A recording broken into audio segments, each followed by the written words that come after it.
लोगों ने कब्जे कर रखे थे, उन सबको खाली करा के आज हमारे पीएससी और सीएससी सेंटर भी मेडिकल कॉलेज की तर्ज पर ग्रामीण क्षेत्र में चल रहे हैं। हर सीएससी पीएससी पे डॉक्टर है, हर जगह दवाई है। और हमारी आशा बहनों ने तो इतना अच्छा काम किया है कि एक एक घर के डेटा की जानकारी भी हमारी आशा बहनों को दी। और आशा बहनों ने, एएनएम बहनों ने और स्वास्थ्य सखी ने केवल अपना ही जीवन नहीं बदला है, आपने गांव की कितनी बहनों का जीवन बदल दिया। मैं इसके लिए आपको हृदय से शुभकामनाएं देता हूं। आपने कितने लोगों का जीवन बदल दिया, कितने लोगों को बताया।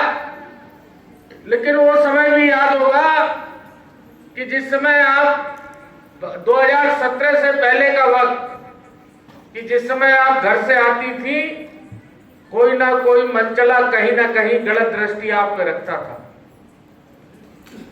आज किसी में दम नहीं है, और अगर कोई इस तरह की हरकत करेगा तो वो बुलडोजर की कार्रवाई अभी 2 दिन पहले हुई थी, वो बुलडोजर फिर से चल जाएगा। मुझे अभी कुछ मेरे हिंदू महासभा के साथियों ने एक ज्ञापन दिया कि एक नई मजार बनाई जा रही है, यह बनी है। आदरणीय जिलाधिकारी जी से मेरी इस पे कल ही बात हो गई थी, कल उस पे भी बुलडोजर चलने का टाइम तय हो गया है। किसी भी हालत में कोई नई मजार या मस्जिद नहीं बनने दी जाएगी। मित्रों, ये योगी जी की सरकार है, ये देश बाबा साहब के बनाए हुए संविधान से चलेगा। ये देश मौलानाओं के फतवे से चलने वाला नहीं है, ये देश मियां के फतवों से चलने वाला नहीं है। मैं पूछना चाहता हूं इन मौलानाओं से, और अखिलेश यादव ने तो आज 3 दिन हो गए, उस लड़की के बारे में एक शब्द नहीं निकला, क्योंकि वो बलात्कार करने वाला कौन था? मियां था, उनकी पार्टी का समर्थक था, इसलिए उनके मुंह से कोई बोल नहीं निकला। मित्रों, जब भारत कोई अच्छा काम करता है तब भी ये मौलाना कभी भारत के अच्छे काम की चर्चा नहीं करते, बल्कि भारत उनको तोड़ने की कोशिश करते हैं। अरे मौलाना, सुधर जाओ, तुम भारत को क्या तोड़ोगे? ये मोदी जी और योगी जी की डबल इंजन की सरकार, तुमने अगर भारत में कुछ अंदर कुछ करने का काम किया तो तुम्ही को तोड़ के रख देगी। अगर कोई ऐसे दल का समर्थन किया, कोई नई जगह मजार बनाने की कोशिश करी, कहीं कपड़ा डाल के नमाज पढ़ने की सड़क पर कोशिश करी, तो निश्चित रूप से ये डबल इंजन सरकार तुम्हें मिट्टी में मिला के रख देगी। माफिया बर्दाश्त नहीं है। देश में किसी भी हालत में, प्रदेश के अंदर कानून का राज है, और कानून का राज आपको मानना पड़ेगा। अब वो दिन चले गए जब आपके खालू जान अखिलेश यादव की सरकार हुआ करती थी। वो दिन चले गए जब एक वर्ग को लाभ मिलता था। लेकिन मैं ये भी मुस्लिम भाइयों से कहना चाहता हूं कि आप भारतीय जनता पार्टी को वोट दो, भारतीय जनता पार्टी के साथ जुड़ो, भारतीय जनता पार्टी के नेता आदरणीय योगी जी और आदरणीय मोदी जी के हाथों को मजबूत करो। हम आपको भी गले लगाने के लिए तैयार बैठे। हमने कोई भेदभाव नहीं किया, हमने प्रधानमंत्री आवास दिया तो सबको दिया। आशा बहनों में जो आशा बहनें रखी गई वो सब समाज की रखी गई। मेडिकल कॉलेज आया, सबका इलाज हो रहा। किसान सम्मान निधि जाति देख के नहीं दी गई, शौचालय जाति देख के, धर्म देख के नहीं दिया गया। तो आप फिर वोट डालने पे जाति और धर्म क्यों देखते हैं? आपको भी भारत के विकास के साथ संकल्प लेकर के भारत के विकास में रुचि रखनी चाहिए। कि हिंदू और मुसलमान को लड़वाने वाले अखिलेश यादव में विश्वास रखना चाहिए। मित्रों, रानी लक्ष्मीबाई महिला सम्मान योजना के अंतर्गत उस बालिका को 3 लाख रुपए आदरणीय माननीय मुख्यमंत्री योगी जी ने भिजवाने का काम किया। मैं इसके लिए उनका हृदय से अभिनंदन करता हूं।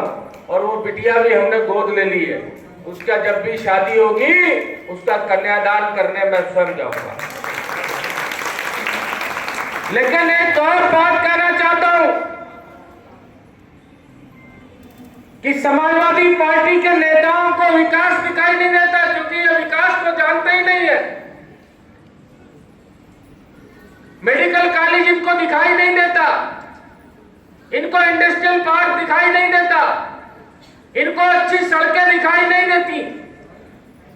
ये देखना क्या पसंद करते हैं? ये देखना पसंद करते हैं बहन का दुपट्टा कौन खींच रहा है। ये देखना पसंद करते हैं कि कौन कितनी राइफलें लेकर चल रहा है, कौन कितना बड़ा माफिया है। ये देखना पसंद करते हैं कि प्लाट पे इनके टाइम पे कब्जा कौन करने वाले लोग थे, उनकी सूची बना के रखते हैं।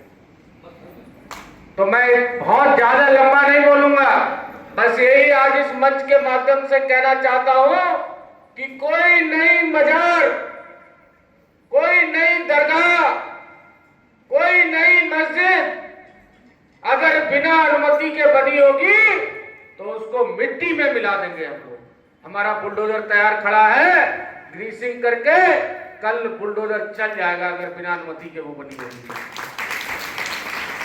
तो इन्हीं सब बातों के साथ मैं अपनी बाड़ी को देता हूं विराम। और खास तौर से मुस्लिम भाइयों से फिर कह रहा हूं कि आप सब इन मौलानाओं के बहकावे में मत आओ। आप भारतीय जनता पार्टी के साथ खड़े हो, आप देश के विकास के सहयोगी बनो, लेकिन मौलानाओं के बहकावे में आओगे, फतवों में आओगे तो अपना ही नुकसान करोगे, किसी और का नुकसान नहीं होने वाला। हम आज भी हैं और 27 में भी आएंगे, 32 में भी आएंगे, 34 में भी आएंगे, 37 में भी आएंगे और 47 तक हम रहेंगे। कमली कमल चलेगा, बाकी किसी की एंट्री नहीं है। ये उत्तर प्रदेश और देश तो यकीन है, और मोदी जी है तो देश में सब। आज हमारा भारत दुनिया का सबसे बड़ा बाजार है। आज हमारा भारत तो काफ़ी एक्शन लिया है और अपनी बात भी कही है, लेकिन हम लोग वहाँ गए थे मौके पर, तो उस बच्ची के घर के मजार के ठीक पीछे एक सरकारी स्कूल की सड़क है, उसको बैन करके वहाँ पे एक अभी एक मजार बना दी है, जो उस पर पेंट भी नहीं हुआ है। क्या कार्रवाई हो रही है? अगर नई मजार बनी होगी, बिना अनुमति के मजार बनी होगी, कल ही इस पर मेरी जिलाधिकारी जी से चर्चा हो गई, बात हो गई, उन्होंने जांच के लिए भेज दिया है। अगर जैसा आप लोग बता रहे हैं नई मजार बनी होगी तो कल ही उस पर बुलडोजर चलेगा। हमारी गांव वालों से बात हुई थी, बोले हमारी यहाँ पे संख्या कम है, हमें यहाँ दबाया जा रहा है। हम प्रशासन से, योगी जी का शासन है, किसी को नहीं दबाया जाएगा, कानून का राज है, सबको अपनी बात कहने का अधिकार है, कोई नहीं दबेगा। और मजार पे बुलडोजर निश्चित रूप से चलेगा यदि वो मजार नहीं है बनी। तो मंत्री जी, बार बार हम आपके भाषण में लगातार ये सुनते हैं, आप हर बात में मियाँ शब्द इस्तेमाल करते हैं, उसके पीछे क्या राज है? मियाँ हिंदू बन जाए, मियाँ कहना छोड़ दूंगा। ये पहले तो सब हिंदू थे, फिर से हिंदू बन जाए, मियाँ कहना छोड़ दूंगा, हिंदू कहने लगूंगा। तो आपका कुल मिला के ये कहना कि जितने भी मुस्लिम हैं वो हिंदू के वंशज है ना? पहले सब हिंदू ही थे। भगवान राम के टाइम पे कोई खान साहब, मोहम्मद साहब कोई थे, कोई खान साहब, अली अहमद कोई थे? कोई नहीं था। प्रभु श्री कृष्ण के टाइम पे कोई ये लोग थे क्या? नहीं थे। तो ये कन्वर्टेड मुस्लिम है, ये फिर से अपने हिंदू धर्म में आ जाए। इनका स्वागत करते हैं, बीजेपी के साथ खड़े हों, इनका स्वागत करते हैं। आदरणीय मोदी जी, आदरणीय योगी जी के हाथों को मजबूत करें, देश के विकास के साथ जुड़े।